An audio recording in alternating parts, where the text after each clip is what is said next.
Hey everybody, record is on. So it's me, Ms. DeVos, back yet again. Um, let's see, is this thing looking better? I don't know. I'm still bad at this. Kind of dark. Should we spread a little light here? No, that's too bright. I'm just gonna have to keep it as is. Okay, so here we are. Do you know we only have 4.5 weeks left of school? That's right. We only have 4.5 weeks left of school. I think it's 22 days to be precise. Not sure because we've got our last day of classes is June 3rd, and then we've got a day off there for Memorial Day. So it's just, again, it feels really strange that we're almost done. So we are starting a new unit today. So for the next 2 weeks, I'm really upset that it's just for two weeks. We'll be talking about race, a topic that I think is extremely important. I wish we had more time to spend discussing it because it's hard to fit it all into 2 weeks, and a topic that I know makes a lot of people uncomfortable. Not a lot of people like talking about race. Okay, I get it. Why does it make us feel uncomfortable? Maybe we're afraid of making a mistake, of seeming foolish, seeming racist. But I think we need to jump into those situations and find out more, right? Uh, it's okay. It's understandable that you might feel nervous or uncomfortable. But I've got an expression I always put up on the wall, and I don't know who said it, but it says it's okay if you feel uncomfortable. It means you're about to learn something, right? So that's what school's about, right? It kind of pushes us to look at things and move forward and learn more, right? We want to be open minded, helpful members of our community. And so we've got to look at some of the uncomfortable stuff that makes us uncomfortable. Okay, I get it. And it's interesting, our brains, I've taught psychology and sociology here, and our brains take these shortcuts, unintentional shortcuts. But our brain wants to save us time and energy. So it will make us take these shortcuts. So, hey, I walk down the street and I see this wild, barking dog, right? And he's got all this frothing saliva that you drool, and he's just like, rah, rah, rah, rah, rah, rah. And it's a look in his eyes, and he's drooling. And my brain might say, aha, I've heard stories about barking dogs with lots of frothing saliva. It usually means they have rabies. I should stay away from this dog. Don't go up and try to pet it, okay? That's that shortcut. Maybe I've never seen a rabid dog in real life, but I know I've heard about it.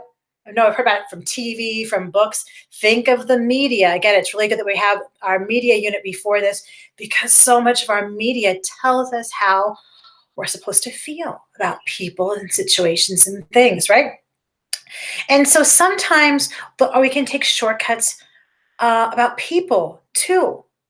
We don't mean to, but if we're just fed, if we don't know people that are different from us in race, ethnicity, religion, sexual preferences, and all we know about people that are different from us is what we see in the media, what we see on TV or in movies or read about, watching the news. We've got a very limited amount of information, and that information really isn't always accurate. Okay, so we really have to remember that the information we're getting is not accurate. Okay, so I want you to remember that. We listen to stereotypes, and there's a lot of people out there that act like they're experts on things, and they really aren't, but telling us those things. Okay, but our brain wants us to take that shortcut rather than pausing and listening and observing the situation. Okay, and we are much too complicated of people. We're too beautiful and interesting and unique and complicated to be summed up in one little soundbite, right? There's more to us than that, to be judged just by that. So I want to ask you, especially during these next 2 weeks, is to really try to be as open to listening as possible. And it's hard because we're not going to be having these conversations, right, in class, but just trying to be open to things that might be different than what you're used to. And it doesn't mean it's necessarily bad or better or good or worse or anything like that, just different, and appreciate that, okay? Just, again, want to work on our compassion, right? And our empathy. I'm looking at my notes from years gone past, okay? So what I'm going to do, uh, and I understand also that many, many people are stressed out. There's experiencing a lot of stress. School at times feels meaningless. We're not there. It's getting cut short. Many of our older siblings are missing out on their senior year or going off to college and missing out on that. There's just a lot of unknowns. And for some, having the structure of school might feel good. For others, it might feel like, not one more thing, no. And trust me when I say Mr. Moss and Miss Market and I understand. The work for the next 2 weeks, and actually for this, the next 4.5 weeks, right? We're really going to try to make it shorter but sweeter, more thoughtful work. Okay, so I hope you stick with us. And again, please, I'm not joking when I say this. Reach out to me, or Miss Margaret or Mr. Moss, and let us know if you're feeling overwhelmed. We can work through some stuff with you. If you need to be excused for being late or exempt from a project, I'm more than willing to. Just reach out and talk to me. Okay. All right. So what I'm going to do now is share a just an introductory PowerPoint that I usually do. I know PowerPoint, but just to get some terms straight. Okay, we're going to get some terms straight with this, just so we know what's going on. And then I'm going to tell you about privilege. People don't like that word. Why don't we like the word privilege? Why don't we like the word white privilege? We need to unpack that a little bit, okay? So we'll go with that too. All right. All right. And I believe there'll be a quarantine journal for today. And that just kind of hit. Okay. So I should probably hurry up and get to this thing. So I'm going to do this presenting a window. And I'm going to do the old I'll do the racial identity PowerPoint. And then I'll put the PowerPoint slides on too. So I guess you can see me. Can you see me as well as seeing this thing? I don't know how to do it so you're not seeing everything else. I don't know. I should know, right? I should know. You should know, DeVos, but I don't. And oh, good Lord, what am I doing? So racial identity definitions. It's always good to have some definitions. Some people might disagree with some of my definitions. I'm going to these as a sociologist. That's my pet subject. That's where I got my definitions for these terms. And we can talk about problems you might have with them too. So not a problem, okay? So racial identity, that's really what this unit is about. And one thing, so we're going to get some terms on ethnicity. That is the culture of people in a given geographic region, okay? Think maps, right? The culture of the people who live in this section on the map. And that culture includes language, their heritage, their history, religion, and customs, okay? Ethnicity. So think of countries, think of geographic areas. For instance, for me, I'm Spanish, Filipino, those are my mom's sides, right? My dad is Dutch, German, and English. That means that my relatives came from those countries, okay? That's my ethnicity. Okay, many of you know your ethnicity. Some of you may not. Especially many African Americans don't know what parts of Africa their relatives come from. That was erased as part of their culture with the slave trade. Okay, so it's a privilege for me to be able to know where my family comes from, right there. All right, race. Race is a different thing altogether. It's different from ethnicity. And this is this concept or idea of dividing people into groups based on what? Certain physical characteristics. Okay? There is no genetic biological difference between people in different races. Race is what we call a social construct. Big deal. I know social meaning society, construct meaning built it, meaning a group of people, a society built this idea of race. Why? To separate people. Okay? So And we can go, hey, take African American history with me, and you'll know a lot more about that, where this idea of race started. But kind of like dividing people up on purpose, okay? So this idea of dividing people into groups on the basis of certain physical characteristics like skin color, hair type, eye color, eye shape, etc. Okay, that's really different than ethnicity, right? Ethnicity is geography, where your relatives were born, where they hail from, where your culture is from. Race is something altogether different, okay? And that basically was created to divide people. All right, discrimination, another term we need to know. The unjust or prejudicial treatment of different categories of people or things, especially on the grounds of race, sex, or age. And you've heard that racial discrimination, right? Age discrimination. I don't want to hire you because I think you're too old or I think you're too young. Sex discrimination. We've all heard of that too. Okay. I don't think that's women's work, or men shouldn't be hired as kindergarten teachers because they're not as nurturing as women. All this kind of stuff is discrimination, right? It's unjust. It doesn't have any bearing in fact. It's not factual. It's just someone saying, I'm not partial to this group. I don't think they're going to work well at this job. And definitely there's racial discrimination too. Okay. So unfair treatment. Okay. Unfair treatment of people. All right. Prejudice. Okay. Now, this is something else. So, discrimination is unfair treatment of people. I want to work at Abercrombie and Fitch, let's say. Is that even a place anymore? They might tell me, hey, we can't hire you because you're too old.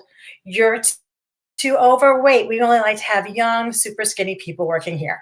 I don't know. I think they might even have something in that because you're supposed to model the clothing, and that could be 10 years ago. I don't know. So that's discrimination, being treated unfairly. Prejudice is an opinion, okay? Prejudice is an opinion. Discrimination is more the action. Prejudice is this opinion that really is not based on any reason or actual experience. They call it a preconceived idea. I don't. This isn't really true. It's not it's not reasonable. But I think this group isn't as good as other groups. Okay, think of stereotypes, right? Those are prejudiced ideas. It's not based on any facts. Okay, it's just the media perpetuates this idea too. It's a prejudgment. Okay, it's judging people and saying, you know what, you are a woman, and I think of women as being weaker and of wanting to have babies, and I don't know what else. Always being on a diet, okay?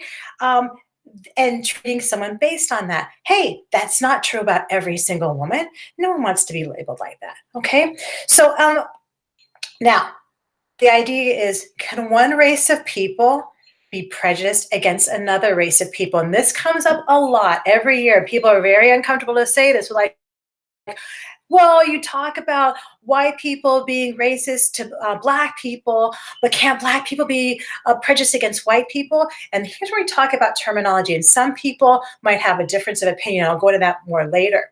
But yes, can another race be prejudiced? Can another race have preconceived opinion, a prejudgment about another racial group? Yes, those are opinions. Yes, they can. Do they? Probably some people do. I can't speak for all people. There's a lot of gray area here, right? But can some Latinos have preconceived opinions about white people or Asians? Yeah, they can. They can have those opinions. It's different from racism. Really important, and I'll go into that more later. But this idea, think of dumb blonde jokes, okay? Dumb blonde jokes. I have my little notes on here. You can see dumb blonde jokes can hurt people's feelings, right? If I were blonde hair, or so I'm making fun of someone who's blonde, it might hurt their feelings. However, their blonde hair color will not affect their ability to buy a house in a certain neighborhood, to apply for a job, or the likelihood of being stopped by the police. Okay?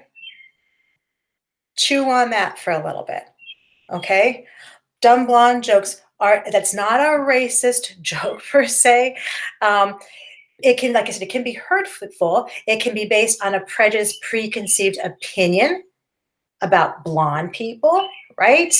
However, their blonde hair is not going to historically be make their people discriminate against them, okay, in getting power and having agency. Okay, think about that. Like I said, blonde hair color is not going to affect their ability to buy a house in any neighborhood they want to. Skin color can, okay? Applying for a job or being the likelihood of being stopped by a police, okay? So just think about that too. All right, so again, we've got discrimination, unfair treatment of someone, prejudice, opinions, preconceived opinions, and now we go to this one, racism. And this gets loaded at times, okay? Racism is different. And again, I'm using the sociology uh, definition, using racial stereotypes to limit access to rights, resources, and privileges. Okay, this is an action. Prejudice is an opinion. Racism is actually trying to keep someone from getting their fair share, to keep them from getting their rights, resources, or privileges because of their race. Okay?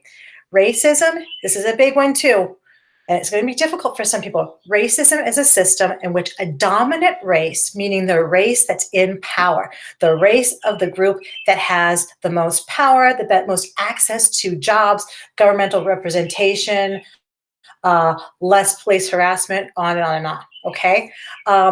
That race benefits off the oppression of others. I know, that's as big, whether they want it to or not. Okay? Now, do I want to live in a racist society? Hell no, I don't. Okay? Do I live in a society where there's a lot of racism? Yes, I do. Okay? There is, and the dominant race in our country would be white. We've seen it along. I think we talked about Rondo earlier in St. Paul, 94 going through the Rondo neighborhood, splitting up that African-American neighborhood, how it was awful because many of those people weren't allowed to buy houses anywhere else. I know when I go to, or even when I was younger, if I were to go to a store, no one is going to follow me around, right? No one's going to want to look in my bag or have me keep my bag by the front door, okay? If I walk down the street, no one's going to cross the other side of the street or click, click, lock their door. And I'm not saying don't be cognizant of your area, but I know as a white woman, I have a lot of privileges. I am lucky in a lot of ways because of my race. Okay? Now, there's a with racism. So how is this different from prejudice? I'll talk about that a little bit more. Racism is actively limiting a system that actually actively limits someone's access to privileges or to resources or to rights. Okay, so and I've had Mr. Benner come and talk to class, and it kind of gets tricky because I'll tell kids this definition, and then Mr. Benner will come in and say, can Black people be racist against white people? Yes, they can. And the kids will look at me like, wait a minute, you said they couldn't. I'm telling you, here's my definition. I'm a social studies teacher. This is a sociology definition. There are others who use their own way of defining it. Okay, but for me, I was always taught in college that racism has power involved in that. People who have power, have agency, will often limit other people from getting that power. Now, I'm not saying you personally, okay? You're not doing that, but there is a system in place that happens here. And I'm going to go into this one. Just because you don't see it or you don't experience it does not mean it doesn't happen. Okay, I'll say it again for the people in the back. Just because you may not see racism, you may not experience racism, does not mean it doesn't exist. Okay? Please understand that. That's part of being empathetic and listening. Okay? All right, so racism continued. Here again, we, as much as we want to, and I love this country, we don't live in a society in which every racial group has equal power. We just don't. It has equal power, has equal status, has equal opportunity. And I could give you all kinds of reports and statistics about it, about people going for job interviews. There's been tests, experiments, people going for job interviews, and they'll invent stuff. They'll have one person put in their, drop off their resume, and it'll be an African American man, and he will have the same background as the white candidate, and the white candidate will be called back in for job interviews over the black candidate. They will have them have similar backgrounds, except they'll give the white gentleman a made up felony, a prison sentence on his thing, and he will still get called back for another interview before the African American gentleman who doesn't have a record, a prison record. Okay? There's study after study after study. And it's hard sometimes if you're white to admit that because you don't want to think that that's unfair. And we don't experience, you may not experience that, but it does. Okay, now going back to this, when people talk about privilege, well, I'm white and I work hard and I'm poor, and I get it. I get it. White people can be poor. Yes. You saw that poor kids thing. 2 out of the 3 of the families in there were white. They can experience discrimination. Yes, they can. Discrimination. They can experience incarceration, right? Police brutality. Yes, yes, yes. But I'm going to tell you right now, not on the same scale as people of other races. Okay, it's not a contest, so to speak, but not on the same scale. Okay, I will challenge you that any problem someone has will be much worse if they are a person of color. Okay, I don't know if any of you have heard of Chris Rock, funny comedian. He's an African American comedian. He's like, I'm Chris Rock. I'm famous. I'm a millionaire. There is no white person in the world who would want to change position with me, change lives with me. It's a joke. Okay, so again, just think about that. And again, no one's trying to take something away from you by saying this occurs. We just want you to be open that this does happen. Okay, people often say, what do you say about Mother's Day when you're a little kid, right? I've got this in my notes in here. Kids often say on Mother's Day, how come there's a Mother's Day and there's a Father's Day and there's no Kids Day? And what does your mother or your father tell you? Every day is Kids Day, right? Right? Think of it this way. Why isn't there a White History Month? There's a Black History Month and a Women's History Month, but there's not a White History Month because every month is White History Month. Whites have historically and still do have more access to power. They just do. Okay? So a lot of stuff I'm throwing at you. This will be a long video too. Eek. Okay, reverse racism. Not a thing. And again, you might have someone that argues with you and says, I think it's a thing. I'm going to tell you my opinion, and from what I've been taught, it's not a thing, okay? It can only be true, and that's this idea, well, can't Black people be racist against white people? Can't Latinos be racist against white people?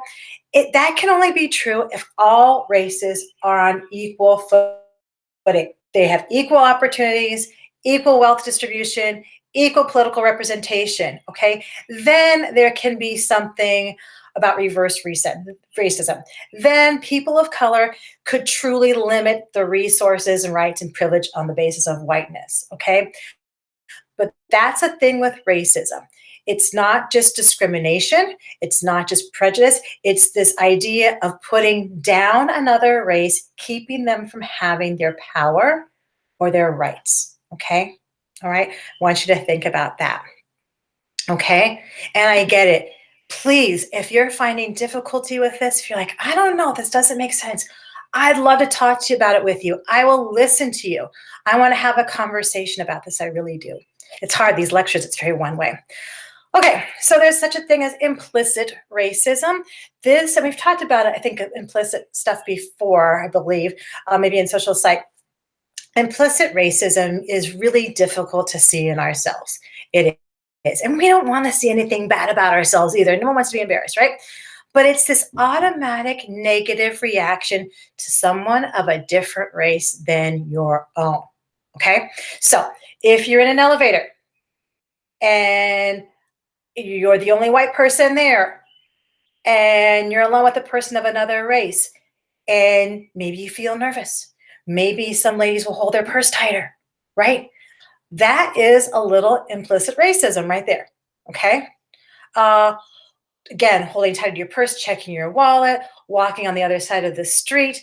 When you see someone of a different race, being in a neighborhood of a different race and realizing you want to lock your car door, things like that. It's okay. Now, sometimes we do that. We all do what we want to do to feel safer, to feel more comfortable.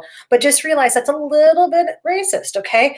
And you might feel guilty by doing these things. I get it. But more than feeling guilty, I want you to be aware of it. Just try to be aware of what you do and why. Ask yourself, why am I doing this? Is it reasonable for me to do this? Okay. Explicit racism is a little more sneaky and implicit too. I'm thinking about racism and trying to limit someone's access to power and agency. And it could be implicit racism, could be voting for someone that uh, won't be helpful to people of color. Okay. Explicit racism. Okay. Obvious, openly embracing racial discrimination, not hiding it. Okay. And you know it if you've seen it. I'm sure you have. I really hesitate giving examples for that at this moment.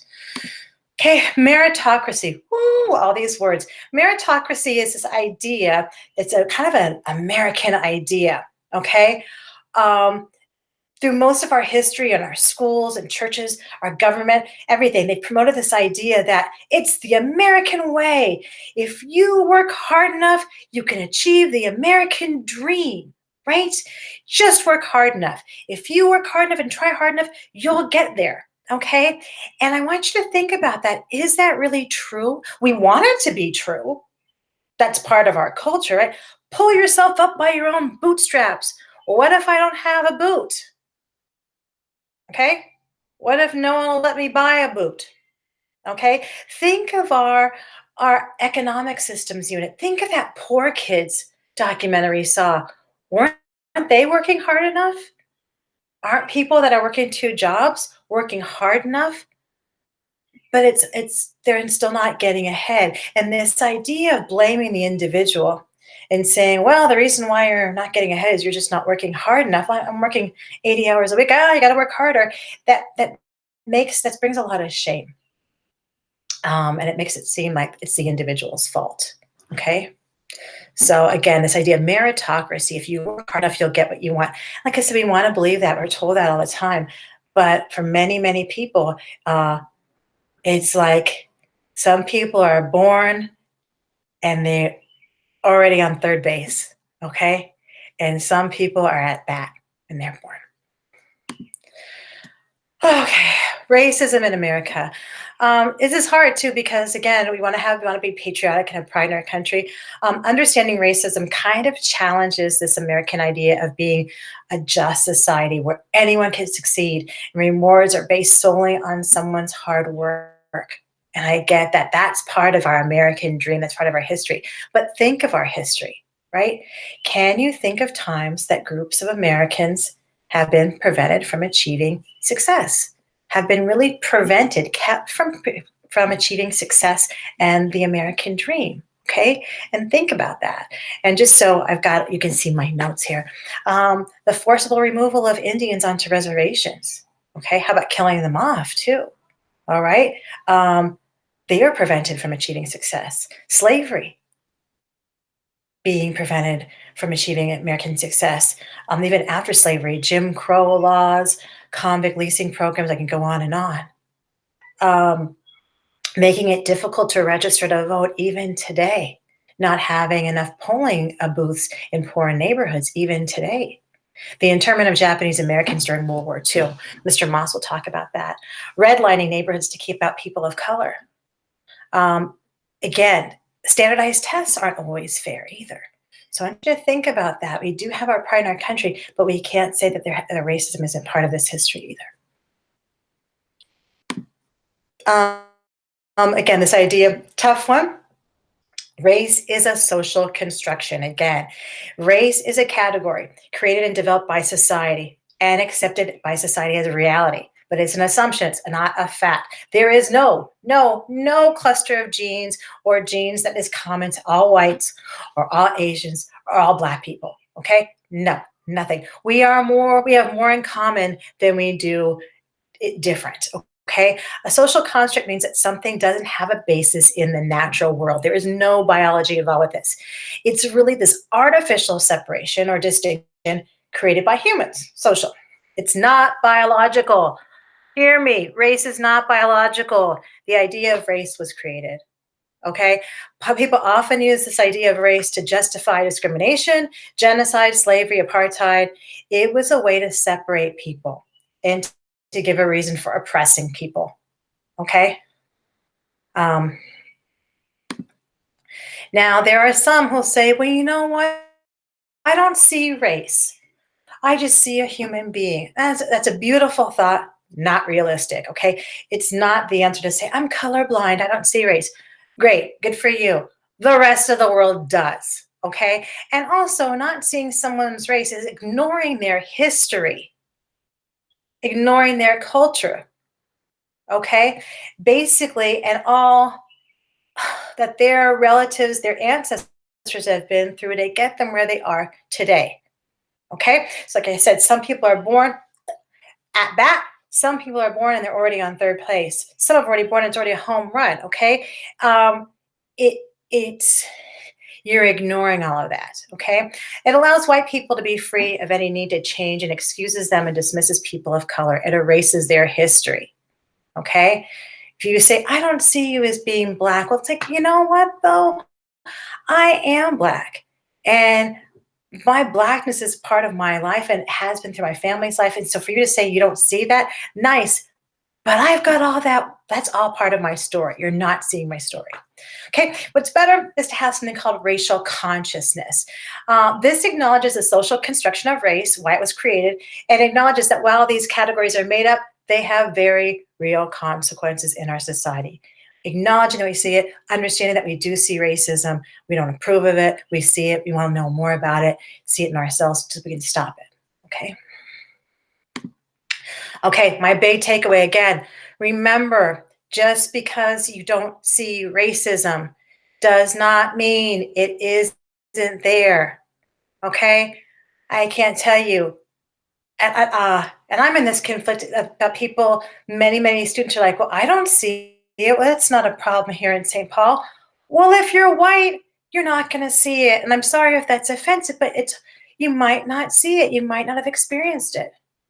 Right? I'm in this strange thing. My mom's a Latina and she's also a Filipina, and she experienced a lot of racism growing up. I was raised with mostly my mother's side of my family, yet I look like a white woman, right? I go through life, people see me as a white woman. But a lot of my culture and history is from that.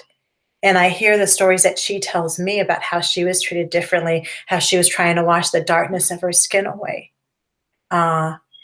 And it's not my story, but it's part of my history.